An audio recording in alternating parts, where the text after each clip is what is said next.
Айт кезінде ораза ұстауға бола ма? Бірінші күн ғана ма, әлде кейін де болмай ма? Ассалаумағалейкум, құрметті көрермен.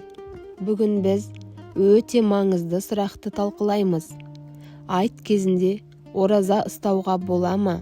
Және ең көп қойылатын сұрақтың бірі, айттың тек бірінші күні ғана болмай ма? Әлде екінші күннен бастап ұстауға бола ма?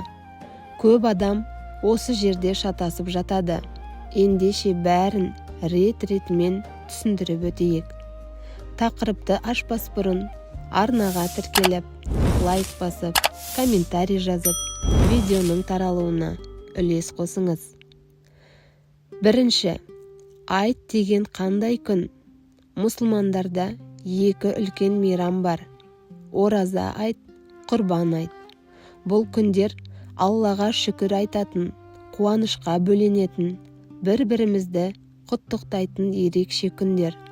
Яғни, айт ораза ұстайтын күн емес, керісінше қуанып, нығметті сезінетін күн. Екінші, айт күні ораза ұстауға бола ма? Қысқа әрі нақты жауап. Айт күні ораза ұстауға болмайды. Бұл жай ғана кеңес емес, пайғамбарымыздың саллаллаху алейхи уассалам нақты тыйымы. Хадисте екі күнде ораза ұстауға тыйым салынды. Ораза айт күні және құрбан айт күні деп айтылған. Үшінші, ең маңызды сұрақ, тек бірінші күні ме? Енді негізгі сұраққа келейік. Ораза айтта тек бірінші күні ғана ораза ұстауға болмайды. Екінші күннен бастап ұстауға болады. Яғни, айт намазы оқылған күн, сол бір ғана күн тыйым салынған. Келесі күннен бастап қаза ораза болса ұстай аласыз. Нәпіл ораза болса ұстай аласыз. Шәуәлдің 6 күні болса бастай беруге болады. Бұл жерде ешқандай тыйым жоқ. Төртінші, ал құрбан айтта қалай? Міне көп адам шатастыратын жер осы. Құрбан айтта бір күн, айт күні, және одан кейінгі 3 тәшрих күні, яғни барлығы 4 күн ораза ұстауға болмайды. Сондықтан ораза айт тек бір күн ғана болмайды. Құрбан айтта 4 күн болмайды. Бесінші, неге айт күні ораза ұстауға болмайды? Себебі бұл күндер жеу, ішу, қуану, Алланы еске алу күндері. Пайғамбарымыз саллаллаху алейхи уассалам бұл күндерді мереке ретінде өткізуді үйреткен. Яғни, бұл күні ораза ұстау сол мерекенің мәніне қарсы шығу. Алтыншы, ораза айттың бірінші күні не істеу керек? Айт күні таңертең тамақ ішу бұл сүннет. Айт намазына бару, жақындарды құттықтау, садақа беру, ренжіскен адамдармен татуласу. Бұл амалдар үлкен сауап.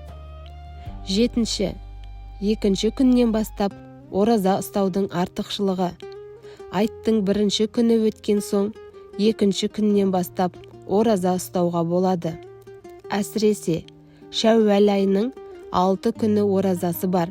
Пайғамбарымыз саллаллаху алейхи уассалам айтқан, Рамазаннан кейін 6 күн ораза ұстаған адам жыл бойы ораза ұстағандай сауап алады.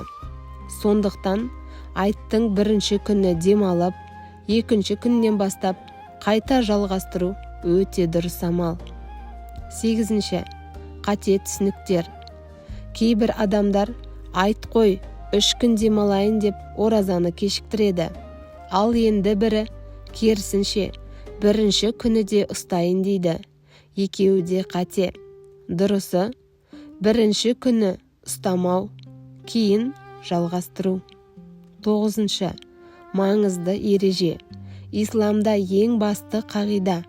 Алла не бұйырса, соны істейміз. Ал неге тыйым салса, одан тыйыламыз.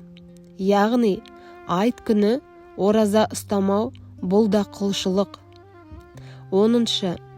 қорытынды. Ораза айттың тек бірінші күні ғана ораза ұстауға болмайды. Екінші күннен бастап толық рұқсат. Құрбан айтта 4 күн болмайды.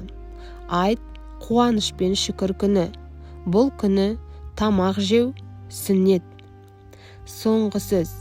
Құрметті көрермен, дін тек қиындық емес, дін тепе-теңдік.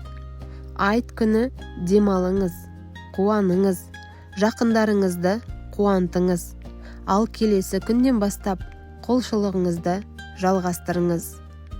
Егер бүгінгі видео сізге пайдалы болса, арнаға тіркеліп, лайк басып, комментарий жазып, видеоның таралуына үлес қосыңыз.